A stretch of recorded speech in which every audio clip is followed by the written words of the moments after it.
The Myers-Briggs Type Indicator is a psychometric questionnaire designed to evaluate how a person perceives and interacts with their environment. It was developed in the 1960s by Isabel Myers and Catherine Briggs and is largely based on the works of the psychologist Carl Jung. The MBTI is not a psychological instrument, however.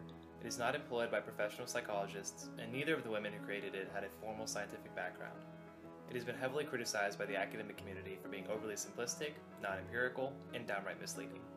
Despite these criticisms, the MBTI enjoys some popularity in the public sphere, and for good reason. It can be a useful recreational tool. The MBTI evaluates a personality along 4 axes: introversion versus extroversion, intuition versus sensing, thinking versus feeling, and perceiving versus judging. The first axis describes how a person is likely to recharge or re-energize. After a stressful day, an introverted personality is more likely to spend time by themselves to relax.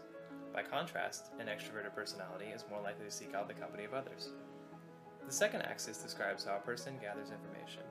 An intuitive personality often relies on abstract knowledge and has a strong understanding of how concepts relate to each other, or how the future might develop.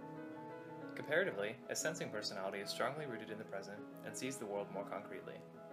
The third axis describes how a person makes decisions. A thinking personality might place a high value on efficiency, accuracy, and an objective view of the world. A feeling personality, on the other hand, might be more aesthetically sensitive or empathetic. The final axis describes how a person applies their decisions. A judging personality will often appreciate structure and work hard to develop it, while a perceiving personality will likely be more spontaneous and not be comfortable with too many rules or restrictions. Together, these 4 axes define 16 personality types, each of them a unique combination. For example, an extroverted, sensing, thinking, and judging personality, or ESTJ, would probably spend a lot of time with others, take in the world in a corporeal way, respect rationality, and strive for a structured life. That's not to say that an ESTJ doesn't have feelings, or enjoy time alone, but they might be less comfortable expressing their feelings, or not appreciate long stretches of solitude.